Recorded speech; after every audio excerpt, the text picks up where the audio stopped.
Via Bellerio, io sono Alessandro Branduardi della Chiarella, questa è la trasmissione Attenti a quei due. Abbiamo spodestato il nostro amico Marco Pinti, che l'abbiamo chiuso in uno sgabuzzino, e abbiamo detto no, oggi pomeriggio radio la facciamo noi. Scherzi a parte, è in arrivo anche il mio socio l'Andrea Villa, che è bloccato sulla Milano Meda. Ahimè, di questi tempi, di queste ore, soprattutto con questo tempo, si sa come vanno le cose. Puntata straordinaria di Attenti a quei due, che oggi pomeriggio va in onda appunto per sopperire agli impegni dell'amico Marco Pinti, e speriamo, quello che ci auspichiamo come al solito è di farvi trascorrere un'oretta e mezza in allegria, ma pur trattando sempre temi di estrema attualità e di grande importanza.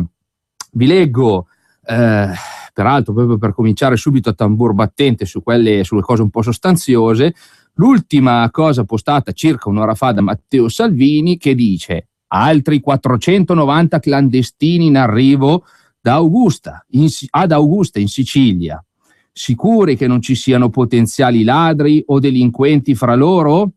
Quello che accade nel mondo non insegna niente a Matteo Renzi e ad Alfano, ministro della nostra magnifica Repubblica. E che Repubblica è la nostra?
Sì, è la tribù dei Vacaputanga, quella capitanata dal nostro Angelino. Ma purtroppo qui la situazione non sembra migliorare, visto e considerato che c'è un'escalation continuo di, come possiamo definirle, non lo so, di strane posizioni prese dai imam piuttosto che da sedicenti islamici che insomma hanno queste posizioni un po' così, un po' strane, un po' particolari. E infatti il nostro onorevole, o meglio il mio onorevole di riferimento, quello della Martesana, che poi sarebbe Marco Rondini, il 14 gennaio, quindi due giorni fa, è stato costretto, suo malgrado, a fare una dichiarazione stampa che insomma mette un po' sul chi va là non solo i cittadini ma anche le istituzioni, quelle più alte, visti i fatti di Cinisello Balsamo. E appunto Rondini dice: Alfano cacci dal paese Usama El Santawi, l'imam di Cinisello Balsamo, che ha definito onorabili i terroristi. Il deputato leghista Marco Rondini porta all'attenzione del ministro degli interni il caso del presidente della comunità islamica di Cinisello Balsamo, che il 29 agosto scorso, davanti alle telecamere, inneggiò alla jihad. Sono da onorare, giustificò appunto i foreign fighter. I musulmani sono umiliati, dice. Non ci si deve stupire se 50 italiani vanno a combattere nelle file dello Stato islamico. E rivelò altresì di essere un punto di riferimento per decine di cristiani che si convertono all'Islam. Abbiamo in diretta con noi il nostro amico Marco Rondini. Buongiorno Marco e bentornato ai microfoni di Radio Padania Libera. Buongiorno a te e a tutti i radioascoltatori. Ecco Marco, al di là del taglio che a noi piace sempre dare a questa trasmissione, che vuole essere anche un po' scherzoso, vuole anche un po' far sorridere, visto le innumerevoli sfighe che questo governo ci riserva, e vogliamo far sorridere un po' i nostri ascoltatori, però insomma qui c'è poco da sorridere, mi pare, perché questo imam va proprio giù piatto per quella che è poi la questione islamica, insomma, di come vogliono vivere questi islamici nel nostro paese e come si vogliono comportare, come la pensano, ecco. Sì, diciamo che le parole usate dall'imam, da questo imam di Cinisello Balsamo, in realtà sono semplicemente poi la punta dell'iceberg che di un mondo fatto di comunità che fanno riferimento a un libro che è il Corano, che è portatore di principi che sono assolutamente antitetici rispetto a quelli che sono i principi delle democrazie occidentali. Le parole pronunciate ad agosto, alla fine di agosto, da Ujamaa el-Tantawi, naturalmente oggi, alla luce anche dei recenti fatti accaduti a Parigi, dei fatti che sono accaduti ieri anche in Belgio, ci dicono che la guardia deve essere tenuta alta e a maggior ragione va preso in seria considerazione la possibilità di, uno, espellere immediatamente questo personaggio e due, naturalmente di arrivare alla chiusura, innanzitutto nel particolare per quanto riguarda la realtà di Cinisello Balsamo, dei due centri culturali islamici presenti sul territorio, che naturalmente sono sedicenti tali, di fatto sono luoghi di culto, e nei luoghi di culto sappiamo benissimo che l'imam o i referenti di queste comunità fanno politica. Quindi prima di tutto l'espulsione di questo personaggio, in seconda battuta chiediamo che tutti i luoghi presenti a Cinisello Balsamo, così come su tutto il territorio nazionale, che non rispettano né norme di sicurezza né anche sono frequentati da personaggi che si distinguono per dichiarazioni di questo tipo e che sono luoghi presso i quali magari sono transitati anche personaggi legati al terrorismo internazionale, questi luoghi vadano assolutamente chiusi, e lo chiediamo al Ministro degli Interni, perché dia mandato ai prefetti in Italia di eseguire questo tipo di ordinanze. Questo per prevenire. La politica dovrebbe essere in grado di prevenire, non di curare. Allora, prevenire la possibilità che da noi si incistino realtà, e torno a dire si incistino come qualcosa di totalmente estraneo, come un corpo estraneo che va espulso, e incistino realtà che con noi non hanno nulla a che fare. Ecco Marco, tra l'altro leggevo sempre nel tuo comunicato stampa che l'intelligence conferma i rischi derivanti dall'opera di propaganda dei seminatori dell'odio, che legittimano di fatto questi mercenari, diciamo, della guerra islamica, che partono dai loro paesi di origine. Oramai si dice spesso in questi giorni che sono oramai persone di fede islamica, ma di seconda o addirittura di terza generazione, quindi di fatto si potrebbe quasi definirli europei oramai a tutti gli effetti, visto che oramai sono già diverse generazioni, appunto dicevo, che abitano, risiedono, magari sono anche, anzi sicuramente sono nati qui nel nostro paese. Nonostante ciò, diciamo, c'è questo odio latente in questi centri di propaganda islamica, di scuole islamiche, che purtroppo di fatto poi mettono sul campo, sul territorio dei veri e propri terroristi. Insomma, voglio dire, le stragi di Parigi mi sembra che parlino più che chiaro. Sì, le stragi di Parigi parlano chiaro e sono dire, noi per prevenire simili episodi abbiamo il dovere, per tutelare l'incolumità e la sicurezza delle nostre comunità, di intervenire in maniera energica e quindi di bonificare il territorio italiano da situazioni di assoluta mancanza di regole. Ed in più confermo quello che dicevi tu, che poi sono le parole che ho usato anche nel comunicato stampa. Sappiamo oggi da fonti di servizi segreti che circa 5.000 persone dall'Europa e dall'Occidente sono partiti per i fronti dell'Iraq e della Siria.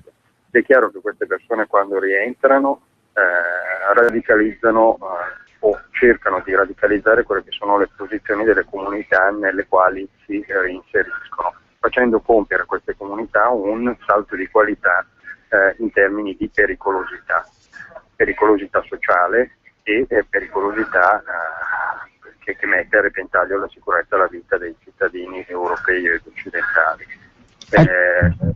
E confermo ancora quello che dicevi tu, che spesso si tratta anche di persone che partendo dall'Europa magari sono cittadini europei e magari immigrati o figli di immigrati di seconda, terza generazione.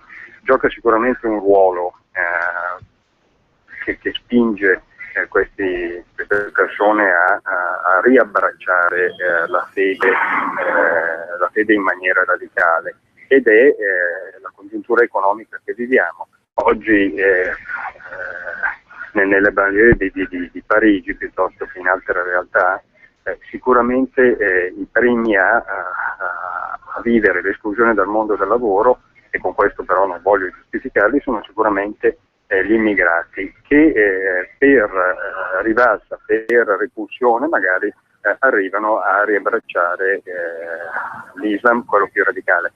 Certo, non sono gli unici casi, tant'è che spesso a volte si tratta anche di persone che anche economicamente magari hanno, o comunque anche dal punto di vista sociale, hanno una buona posizione. Sicuramente però gioca un ruolo a favore della diffusione del radicalismo islamico la congiuntura economica che è vissuta in Europa. Certo, Marco. Anche in Italia. Certo, abbiamo visto anche che ci sono persone, magari anche plurilaureati, giovani, di buona famiglia, nel senso di un'estrazione economica anche di un certo livello, che vanno proprio nelle piazze, ma soprattutto nelle moschee, a reclutare queste persone, ecco, diciamo magari, come dicevi tu, un po' più sfortunate da un punto di vista economico, e le indottrinano e diciamo le spingono a compiere questi atti alla faccia della famosa integrazione tanto sbandierata poi dal Partito Democratico. Marco, abbiamo una telefonata, la prendiamo al volo. Pronto, buongiorno. Sì, pronto? Sì, buongiorno, buongiorno a tutte e due, sono Fabio, ciao a tutte e due. Ciao Fabio. Io volevo dire, sarò brevissimo, sì, sintetico, con quello che sta succedendo e con quello che è successo continuano ad arrivare carrette con 500, 600, 700 persone, io non so, ma questo imbecille ministro degli interni quando è che lo cacciamo via? Perché è ora di cacciarlo via, andare sotto la porta di Palazzo Giustiniani o come cavolo, a Renula, al Ministero della Giustizia, sotto il suo ministero, e dirgli di andarsene, perché poi ci stanno prendendo letteralmente in giro, e voi lo sapete benissimo, ci stanno pigliando per il naso con le due dita e ci tirano dove vogliono tirarci. Grazie perché Fabio. Dico l'ultima cosa, una certa Spinelli Barbara diceva che l'Italia ha bisogno, per tenere i suoi contributi INPS, di almeno 15 milioni di immigrati.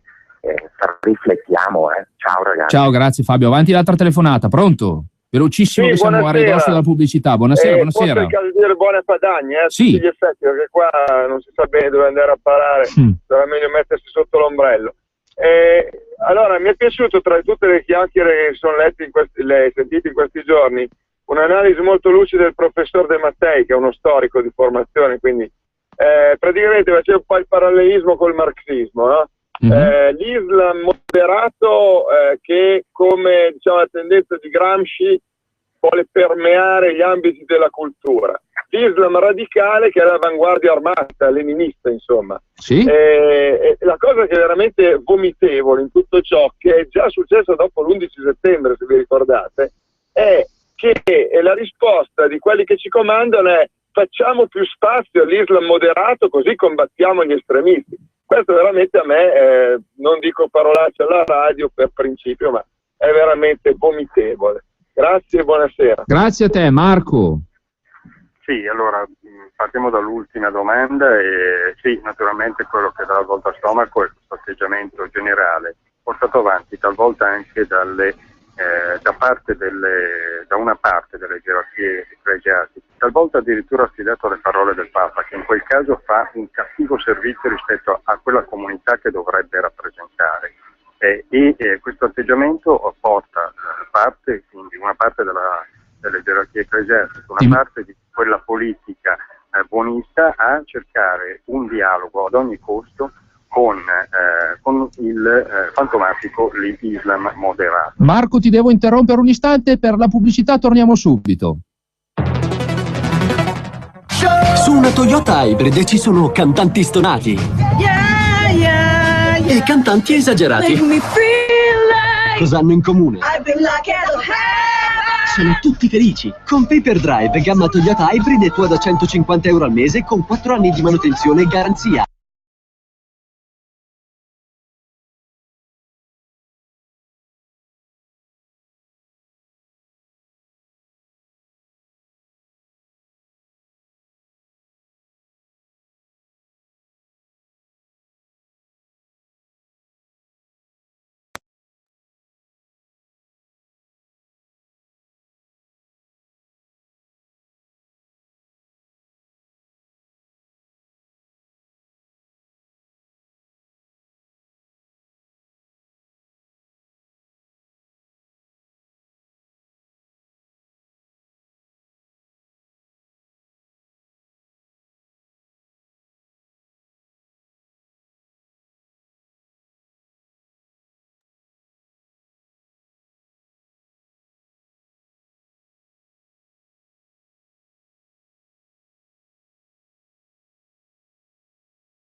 Eccoci qua, bentornati su Radio Padania Libera. Io sono ancora Alessandro Branduardi e questa è la trasmissione Attenti a quei due.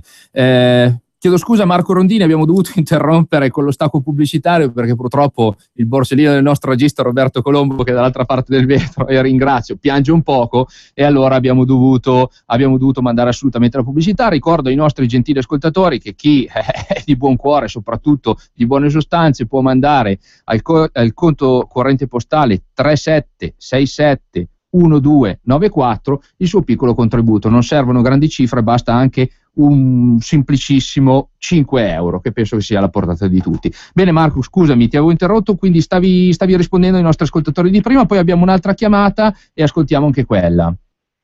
Va bene, allora per chiudere la risposta al radioascoltatore che faceva riferimento all'Islam moderato, come dicevo, c'è purtroppo una parte delle gerarchie ecclesiastiche, così come una parte di una certa politica buonista che è alla ricerca di un dialogo ad ogni costo con quello che definisce l'Islam moderato, che esiste solo nella favola del politicamente corretto, perché di fatto una religione che fa riferimento a un libro che è portatore di valori che sono totalmente antitetici alle democrazie occidentali, sicuramente non è una religione portata al dialogo e al confronto. Fra l'altro il confronto dialogo è negato dal Corano, che ritiene che gli infedeli, cosiddetti infedeli, vadano ad ogni costo convertiti, e se non si convertono sono quei nemici e come tali devono essere trattati.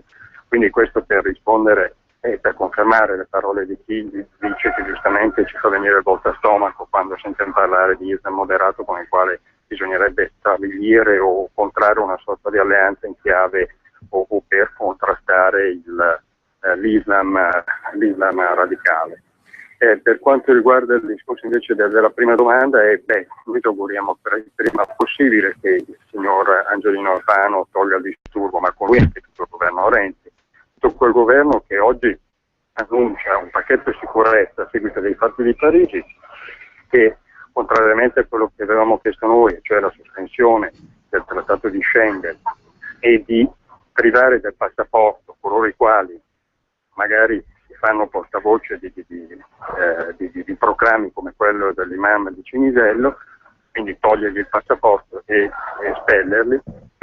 Al contrario di queste nostre sensate proposte, cosa fa questo governo? Propone un pacchetto di sicurezza che nelle notizie trapelate sulla stampa dovrebbe portare al possibile arresto di coloro i quali si recano sui fronti dell'Iraq o della Siria, o i fronti caldi sanguinati magari dall'Islam radicale, poi rientrano in Italia. Per queste persone il nostro ministro, questo governo prevede una pena che può andare dai 3 ai 6 anni di carcere, una cosa assolutamente inaudita. Quando annunciano che cercheranno di aumentare la sicurezza per le nostre strade, dovrebbero dirci come fanno quando hanno chiuso 251 presidi di pubblica sicurezza sul nostro territorio, ed in più quando hanno portato alla depenalizzazione di circa 150-160 reati che sono ritenuti minori. Quando si parla di sicurezza, questo governo è assolutamente incapace di gestirla e di tutelare quello che dovrebbe essere un bene della nostra comunità. Ma prendiamo la telefonata in attesa. Pronto? Pronto, buonasera, mi chiamo Mauro. Sono quarantenne piuttosto cattivo, perché nonostante sia cristiano, tutto sommato non condivido gli ultimi periodi le persone che rappresentano la Chiesa italiana. Vorrei chiudere qui l'argomento perché di Bergoglio e di Ratzinger preferirei non parlare. Però mi rendo conto semplicemente di una cosa, non so se voi condividete, soprattutto avere una risposta da parte vostra. Mm-hmm. Per quello che riguarda... Mi sentite? Sì. Per quello che riguarda l'estremismo islamico. Dunque, mi sto rendendo conto che è molto facile, e ci sono molte similitudini, scusate la blasfemia, non vorrei rimanere anch'io sparato, però tra l'estremismo musulmano e la mafia, perché in entrambi i casi c'è questa stranissima idea che si fa qualsiasi cosa per religione, soprattutto con l''ndrangheta in questo caso specifico, perché hanno santini, hanno un appoggio non indifferente con tutte le figure cristiane, dai santi e cose di questo genere, scusano la loro violenza col discorso della religione, e noi lo facciamo per qualcosa. Ripeto, le cose non sono necessariamente simili, però non mi stupirei se in Sicilia a questo punto ci fosse una lupara fuori di una scuola costruita con i soldi della mafia. Non si è voluto cancellare il simbolo della scuola dedicata a Miglio perché era un partito, però a questo punto mi chiedo per quale stranissimo motivo io che sono cristiano non dovrei lavorare la domenica perché secondo la mia religione è sbagliato lavorare, mentre queste persone qua, se tu le assumi in un'azienda, hanno i loro tempi, i loro spazi, le loro preghiere e i loro tutto. Vorrei tanto una risposta, perché penso che dovessi rivolgere una domanda del genere o Alfano o quantomeno la Boldrini, mi direbbero perché loro ci porteranno tante belle cose all'interno della nostra comunità cristiana. Non penso perché la stanno distruggendo. Grazie alle persone come la Boldrini. Buona Padania a tutti. Grazie. Ecco Marco, un esempio un po' estremo sicuramente, però con delle similitudini se vogliamo. Sì, con delle similitudini. Ecco, prima di rispondere al radioascoltatore che ci ha posto questo quesito, adesso finisco di rispondere all'altra telefonata che avevamo ricevuto, nel corso della quale ci ricordavano che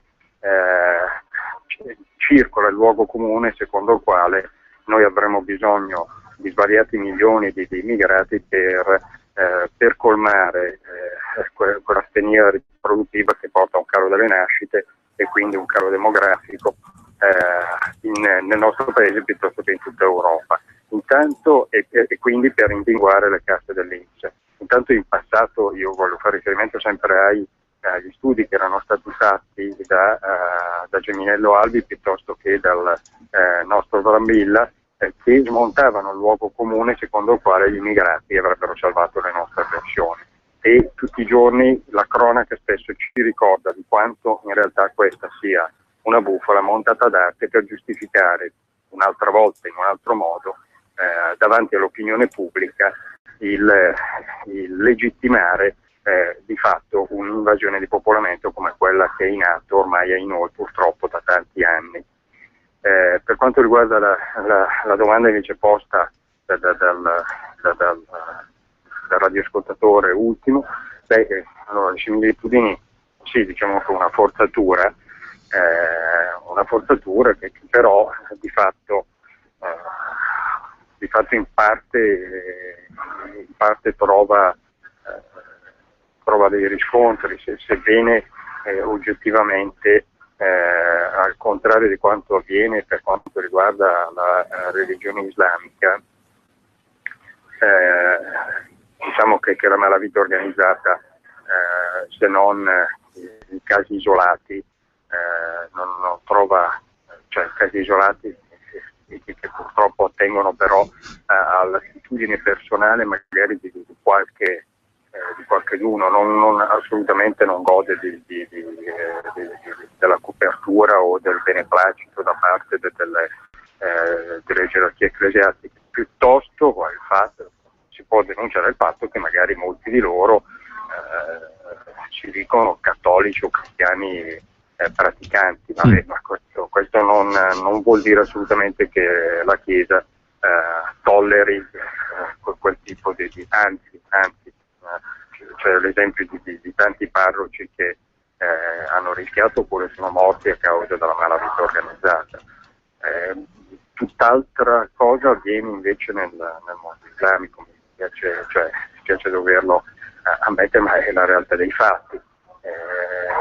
Certo, c'è un appoggio deliberato proprio dalle alte sfere ecclesiastiche musulmane, chiamiamole così. Sì, diciamo da parte delle gerarchie che fanno riferimento alla religione islamica. Certo. Assolutamente. Certo. Niente, Marco, nel frattempo, fra un minuto riapriremo le nostre linee telefoniche allo 0266203529, ma non prima di avervi fatto sentire un altro importantissimo contributo, sempre per renderci conto di che cosa stiamo parlando e di che cos'è questo fantomatico, come si dice, moderatismo di questi musulmani. Sentiamo la voce dell'imam di Londra. Io non credo nella libertà d'espressione. È Allah che ci indica cosa possiamo dire e non dire. Cosa ne pensa dell'attentato alla redazione di Charlie Hebdo? Sono anni che la vostra gente insulta l'Islam. Quello che è successo ce lo aspettavamo da tempo. Cioè lei si aspettava questo attacco terroristico? Io dico che il governo francese provoca i musulmani da tempo ormai. Ha bandito il burqa, hanno complottato contro i musulmani in Iraq e Siria, hanno occupato le nostre terre, hanno sfruttato i musulmani in Africa e adesso hanno permesso alle persone di insultare il messaggio del Mohammed. Quindi certo che mi aspettavo che ci sarebbero state ripercussioni. C'è una lunga lista di persone che hanno insultato il profeta e molte di queste sono già state uccise. Che vi aspettavate? Mi sta dicendo che la strage nella redazione di Charlie Hebdo sia giusta? I droni americani ci bombardano durante i matrimoni, i funerali. Molte persone sono state torturate, persone innocenti. E beh, quello che è successo a Parigi, il Corano è molto chiaro su questo. Chiunque insulti il profeta deve morire. Io personalmente credo che andrebbe processato da una corte della Sharia e se colpevole giustiziato. Perché non imparate la lezione e basta? Questo è quello che dice l'Islam. Perché hanno continuato a fare una cosa del genere? Perché noi crediamo nella libertà di espressione e di pensiero. Gliel'ho già detto, io non ci credo. Ma lei in questo momento in realtà mi sta parlando dicendo cose inaccettabili da sentire dopo quello che è successo a Parigi. Eppure sta parlando, non è questa la libertà di espressione? Io sto parlando perché Allah mi ha creato e mi ha dato il permesso di dare il punto di vista islamico al mondo. E voi non potete usare eufemismi come libertà di espressione e di parola per coprire azioni di provocazione come quelle che stava facendo quel giornale da anni. Quindi lei si rifiuta di condannare l'attacco. Fino a che voi non aprirete gli occhi e vi renderete conto delle vostre azioni, la situazione non cambierà. Se altri insulteranno il profeta, le ripercussioni saranno le stesse e ci saranno altri attacchi. I musulmani non sono come i cristiani che dicono di porgere l'altra guancia. I musulmani si difendono. Si difendono da cosa? Dai disegni? Per voi sono solo disegni, ma quei disegni erano inaccettabili. E non vi sorprendete se i giornalisti vengono presi di mira. Sono considerati quelli che fanno propaganda per i regimi che stanno mandando i loro uomini a uccidere musulmani. Quindi lei pensa che uccidere giornalisti sia giusto? Io dico che siamo nel mezzo di una guerra. I giornalisti, ma anche i civili occidentali, non sono al sicuro. Sono visti come parte del nemico. Ritirate le vostre truppe dai nostri territori. Noi ci stiamo ribellando contro i nostri regimi. Quando li avremo rimossi, daremo attuazione alla Sharia e arriveremo noi da voi, in Italia. Ci troverete là, a Roma e nelle altre città. Non mandate la vostra gente nelle nostre terre. Ci pensiamo noi a venire da voi. È una minaccia? Quello che sappiamo dalle profezie del Messaggero è che il giudizio non arriverà finché un gruppo della nostra comunità non conquisterà Roma. Quindi, un giorno, statene certi, Roma sarà sotto la Sharia. Ecco, quindi un giorno Roma sarà sotto la Sharia. Poi l'imam prosegue nel dire, insomma, non prendetevela male, perché tutto sommato la Sharia è una cosa bella. Ma abbiamo 2 telefonate, le prendiamo subito così non facciamo attendere i nostri ascoltatori. Pronto? Pronto, sono Mario da Bergamo. Buongiorno Mario da Bergamo. La Sharia è una cosa bella, non ti devi arrabbiare. No, io non mi arrabbio, io sono contento che almeno ci siete voi. Ecco, però facevo una proposta al vostro interlocutore. Sì. Io farei una separazione dalla Chiesa di Roma come il protestantesimo. Cioè, ci separiamo e basta, loro vanno per le loro strade e noi per le nostre. Perché questa, guardate, vi dico che siete bravi, altrimenti sarei totalmente deluso dell'atteggiamento che ha la Chiesa, totalmente. Grazie. Grazie, avanti la prossima telefonata. Pronto? Pronto? Salve ragazzi, Salve. buonasera, buona Padania. Buona Padania e buona Sharia. Da Genova, mi sentite? Sì, certo. Pronto? Pronto? Pronto, mi sentite? Sì, certo. Sono Elena da Genova. Allora, io sono vecchietta, abbastanza. Io mi ricordo che nel dopoguerra, verso gli anni 60, eravamo 50-52 milioni. E non si stava mica male, si stava benissimo anche senza aggiungere persone che non conosciamo. Volevo dire un'altra cosa. Prima ho visto la Chieng in televisione col nostro Cristian Invernizzi. Lei parlava dell'integrazione, che noi non siamo pronti, che dobbiamo essere isolati e tutte queste cose. Addirittura gli voltava la spalla al nostro Invernizzi. Io dico, maledetti chi l'ha votata, perché è impossibile che gli italiani siano così cretini da votare un personaggio del genere. Buona Padania, ragazzi. Grazie, buona Padania. Marco Rondini, è possibile che gli italiani siano così cretini? Ma io dico che chi è causa del suo mal pianga se stesso. Alla fine è un po' come quando i milanesi si lamentano di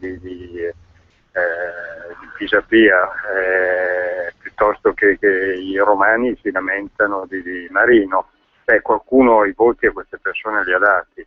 Insomma, in democrazia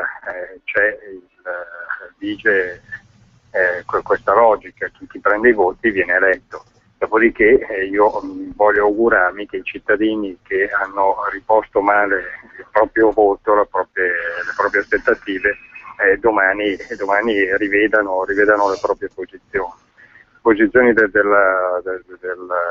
fu ministro dell'integrazione Kyenge le conosciamo e sono nel solco delle dichiarazioni di chi fa del politicamente corretto la propria bandiera sotto la quale militare muoversi, ed è il caso emblematico è quello. Un altro caso emblematico, oltre a quello del ministro dell'attuale europarlamentare Kyenge, è quello della presidenta, come si chiama, ci vuole, far chiamare lei Laura Boldrini, certo, che naturalmente non perde occasione di dar dimostrazione di quanto si possa tradire quello che è un bene primario della propria comunità, e cioè la sicurezza. D'altro canto la signora Boldrini e con lei una certa sinistra sono quelli che dicevano che insomma spesso le vittime si trasformano in carnefici, e questa espressione l'aveva usata nel caso dello sparatore che aveva ferito il carabiniere fuori dalla Camera dei Deputati. Che rimane nelle dichiarazioni che rimangono nel solco di quella sinistra che vuole attribuire ad ogni costo la responsabilità alla società se vengono commessi dei crimini, e cioè la società è malata e quindi come effetto collaterale produce i criminali. Noi al contrario riteniamo che il criminale sia un criminale e come tale vada trattato, e nel caso invece dell'Islam naturalmente riteniamo che simili dichiarazioni che tendono a disarmare la capacità di reazione da parte delle nostre comunità nei confronti di un fenomeno totalmente inaccettabile, che è un fenomeno che torno a dire si è incistato da noi grazie alla copertura di quegli ambienti politicamente corretti. Ecco Marco, che avanza allucinanti dalla richiesta magari di rimuovere il presepe nelle scuole, piuttosto che arrivare appunto ad uccidere semplicemente perché una persona ha osato fare satira sulla religione islamica. Marco, alcune telefonate. Dobbiamo dare l'esempio concreto di una cultura dell'accoglienza che sia integrale. Una cultura dell'accoglienza deve mettere tutto al centro, l'accoglienza come un nostro valore a 360 gradi e che sappia misurarsi con la sfida della globalizzazione, questa accoglienza. Quella sfida che porta con sé, come ovvio, anche maggiori opportunità di circolazione delle persone, perché nell'era globale tutto si muovono i capitali, si muovono le merci, si muovono le notizie, si muovono gli esseri umani, e non solo per turismo, e i migranti oggi sono l'elemento umano, l'avanguardia di questa globalizzazione, e ci offrono uno stile di vita che presto sarà uno stile di vita molto diffuso per tutti noi. Loro sono l'avanguardia dello stile di vita che presto sarà uno stile di vita per moltissimi di noi. Avanti la prossima telefonata dopo Laura da Roma. Pronto? Pronto? Sì. Sono Anna da Torino. Buongiorno. Innanzitutto lo stile di vita degli extracomunitari io lo farei vivere a quella signora che ha parlato fino adesso. Innanzitutto. Poi volevo rispondere a quella signora che si chiedeva come mai, nonostante tutti questi problemi, continua a vincere il centro-sinistra. E certo, abbiamo visto, sono tutte elezioni truccate, perché abbiamo visto, per quanto riguardava anche quando hanno fatto le ultime elezioni lì nel loro partito, hanno vinto loro perché? Perché hanno fatto votare cani e porci, dagli zingari agli slavi. Quindi a questo punto è chiaro che noi saremo sempre in perdita. E poi un'ultima cosa vorrei aggiungere. Sì. Quell'imam che ha fatto parlare prima, io vorrei che fosse divulgata quella sua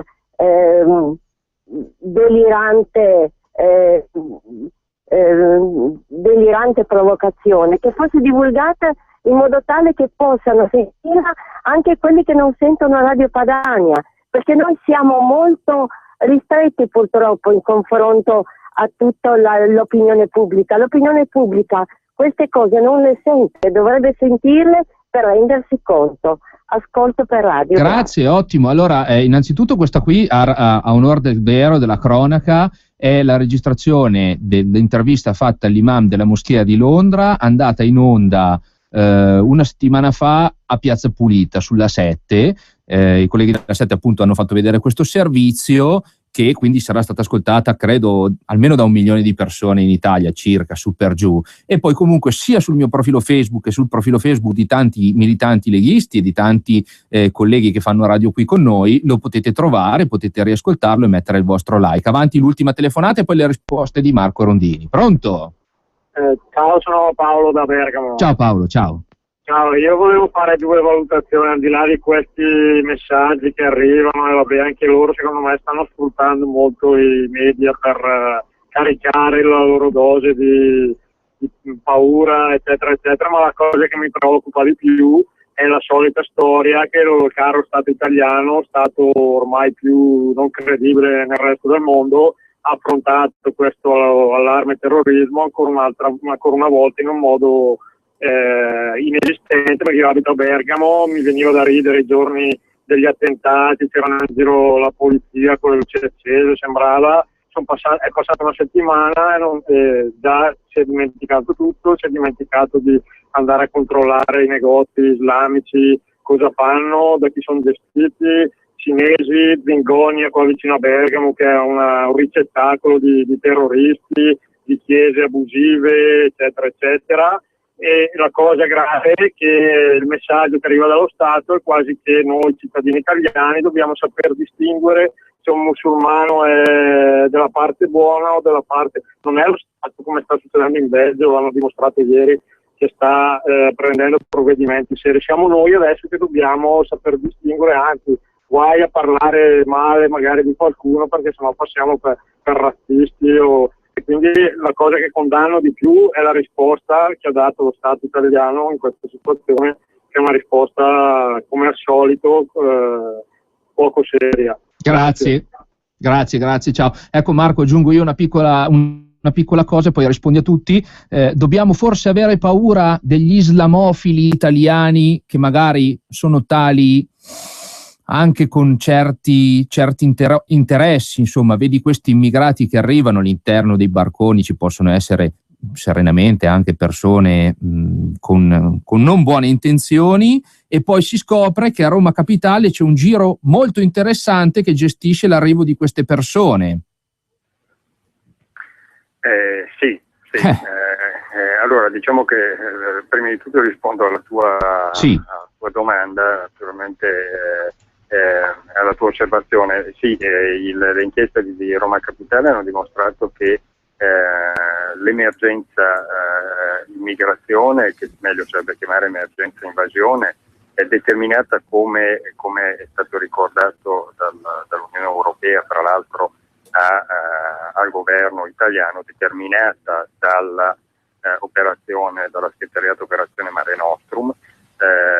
È un business sicuramente per un certo tipo di mondo, quel tipo di mondo che è ribaltato agli onori della cronaca grazie all'inchiesta Roma Capitale. E non solo, oggi noi sappiamo che buona parte dei barconi che arrivano dalla Turchia e che approdano sulle coste della Calabria vedono un interesse, una compartecipazione nel traffico di esseri umani da parte della malavita organizzata calabrese. Sappiamo che in Sicilia per la mafia la gestione della presenza dei sedicenti profughi, che per noi sono tutti gli effetti, rimangono tutti gli effetti dei clandestini, è un affare per la malavita organizzata e per la mafia. Quindi questo è un dato di fatto incontrovertibile. E di più ed ancora quel senso di accoglienza ad ogni costo che trasuda dalle parole pronunciate dalla signora Laura Boldrini, passano sulla pelle della nostra comunità in termini di sicurezza, perché fra queste persone, come più volte indicato anche dai servizi segreti, potrebbero nascondersi dei terroristi internazionali, ma ancora di più l'accesso di queste persone sul nostro territorio, il mantenimento di queste persone sul nostro territorio è un lusso che non possiamo permetterci. Meglio sarebbe impedire che queste persone possano salire sulla nave che li porta qui da noi, e poi meglio ancora sarebbe assolutamente interrompere quelle operazioni di recupero non al largo delle coste africane, ma al largo delle coste italiane, cioè in prossimità delle coste africane, perché andiamo a prenderli al momento ormai a casa. Ecco, quindi questo per dire che le parole della signora Boldrini poi purtroppo passano sulla pelle degli italiani. Per i nostri pensionati non si trovano i soldi per aumentare la pensione, per i nostri disoccupati non si trovano i soldi per la cassa integrazione in deroga, e invece si trovano i soldi per finanziare le operazioni che ruotano, le operazioni di recupero e le operazioni di mantenimento dei clandestini sul nostro territorio. È una cosa che è vergognosa e allucinante. Ecco Marco, guarda, nel minuto che ci divide dalla pubblicità volevo chiederti un commento anche sull'ultimo fatto avvenuto. Ho pubblicato ora una vignetta sul mio profilo Facebook, chi vuole può andare a vederla. Diciamo è scherzosa, però è quanto mai seria. Al Qaeda sentitamente ringrazia, c'è un omino sul carro armato che dice Vanessa, Greta, tornate presto, e poi sul carro armato c'è scritto dono del governo italiano, sul missile c'è scritto dono del governo italiano, sul Kalashnikov c'è scritto dono del governo italiano. 12 milioni di euro. Marco, 30 secondi. Ora noi non abbiamo idea se siano stati pagati o meno dei soldi per il riscatto di queste due persone. Sicuramente se sono stati pagati è una cosa vergognosa. È una cosa vergognosa perché il pagamento di un riscatto per due ostaggi è equiparabile al cedimento dello Stato di fronte alla malavita organizzata. Sarebbe come se lo Stato italiano pagasse il pizzo alla mafia o alla malavita organizzata per salvaguardare i commercianti invece di contrastare la criminalità organizzata. Benissimo. Marco, ti ringrazio tantissimo per la tua presenza qui ai nostri microfoni, la pubblicità incombe, ci risentiamo prossimamente. Era Marco Rondini da Roma. Grazie Marco e buon lavoro alla Camera. Grazie a voi e buona serata, buona Padagna a tutti. Ecco l'ultimo modello, bello E le app, come le scarico? Qui c'è Spotify. E Glimpse, ce l'ha Glimpse? Certo, ha anche l'attivazione vocale. Oh, finalmente, è proprio quello che volevo. La vuole coi cerchi in lega o senza? Usa la tua Fiesta come uno smartphone e sei sempre connesso alle tue app. Con Sync with Uplink puoi usare le tue app mentre guidi. Ford Fiesta 5 poste al prezzo della 3 porte a 9.950 euro. E in più anticipo zero, TAN 3,95.